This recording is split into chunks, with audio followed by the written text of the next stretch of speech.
नमस्ते दोस्तों, मेरा नाम डॉक्टर शिवम गोयल है। मैं एक डर्मेटोलॉजिस्ट हूँ और आप सबका मैं स्वागत करता हूँ हमारे चैनल पे, जिसमें हम चमड़ी और बालों से संबंधित अलग-अलग बीमारियाँ और प्रॉब्लम्स की बारे में जानकारी देते हैं और उसका समाधान बताते हैं। इस वीडियो में मैं आपको बताऊंगा स्केबीज़ के बारे में, यानी कि खाज की प्रॉब्लम के बारे में, जो कि आजकल कई लोगों में होती है। स्केबीज़ होता क्या है? तो स्केबीज़ यानी कि खाज एक तरह का पैरासिटिक इन्फेक्शन है, यानी कि एक तरह के कीट की बीमारी है जिसको हम माइट कहते हैं।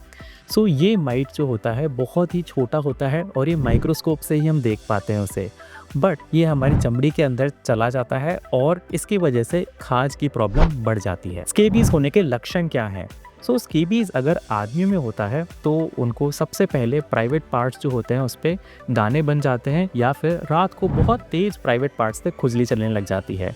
उसके अलावा उनको हमेशा दिखेगा कि धागे जैसे उनके जो खुजली के निशान हैं वैसे होने लग जाते हैं, और उंगलियों के बीच में भी बहुत तेज़ उनको यहाँ पे खुजली चलने लग जाती है।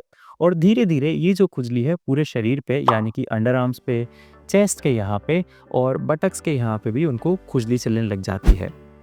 औरतों में भी ऐसी ही सेम समस्या होती है और उनको भी ऐसे ही रात को तेज़ खुजली चलने लग जाती है। अगर आपको इस तरह की खुजली चल रही है और गर्म पानी के बाद नहाने से आपको खुजली बढ़ जाती है और रात को भी ऐसे तेज़ खुजली होने लग जाती है, तो प्रोबेबली आपको स्केबीज़ की बीमारी हो सकती है। स्केबीज़ आपको कैसे हो सकता है? जैसे कि मैंने आपको बताया, स्केबीज़ एक माइट के इन्फेक्शन के कारण होता है, जो कि 3 अलग-अलग कारणों से हो सकता है।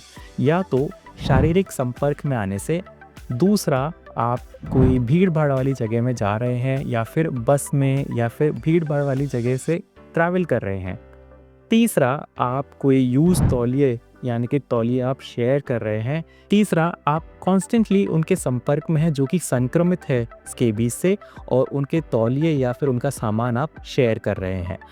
इन अलग-अलग कारणों से आपको स्केबीज़ का इन्फेक्शन हो सकता है। स्केबीज़ का इलाज कैसे करते हैं? जिनको भी ऐसी प्रॉब्लम है, हम उनको हमेशा साफ-सफाई का ध्यान रखने की पूर्ण जानकारी देते हैं।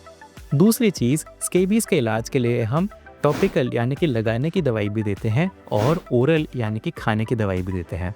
टॉपिकली हम हमारे पेशेंट्स को परमेथ्रिन क्रीम की एप्लीकेशन के बारे में बताते हैं, जो कि हमको 1 हफ्ते के गैप में 2 बार ऐसे करना होता है। इसका भी लगाने का तरीका होता है, आपको अगर वयस्क होते हैं, एडल्ट्स होते हैं, तो उनको गले से नीचे पूरे बदन पे उन्हें 1 बार लगाना होता है रात को, और 1 हफ्ते बाद वापस से पूरे शरीर पे गले से नीचे पूरे बदन पे लगाना होता है। अगर हम आइवरमेक्टिन देते हैं तो इसकी भी अलग-अलग डोजेज होती है बच्चों में और बड़ों में, और उसके अकॉर्डिंग हम इसे आइवरमेक्टिन को देते हैं, और ये भी हम 1 हफ्ते के बाद ऐसे रिपीट करते हैं। कई बार इसको हमको रिपीट भी करना पड़ता है, क्योंकि जो स्केबीज़ की खुजली है वो कभी लॉन्ग टर्म भी हो सकती है। साथ के साथ अगर स्केबीज़ के अलावा कभी कभार कोई एलर्जी संबंधित प्रॉब्लम या इन्फेक्शन भी होता है, तो उसका भी साथ साथ हमें इलाज करना होता है। स्केबीज़ से संबंधित और क्या जानकारी आपको पता होनी चाहिए? जैसे कि मैंने आपको बताया, स्केबीज़ एक माइट का इन्फेक्शन है, और क्योंकि ये बहुत ही बारीक होता है और छोटा होता है, ये आप नंगी आंखों से नहीं देख सकते। इसको हमेशा हमको माइक्रोस्कोप पे ही देख पाते हैं।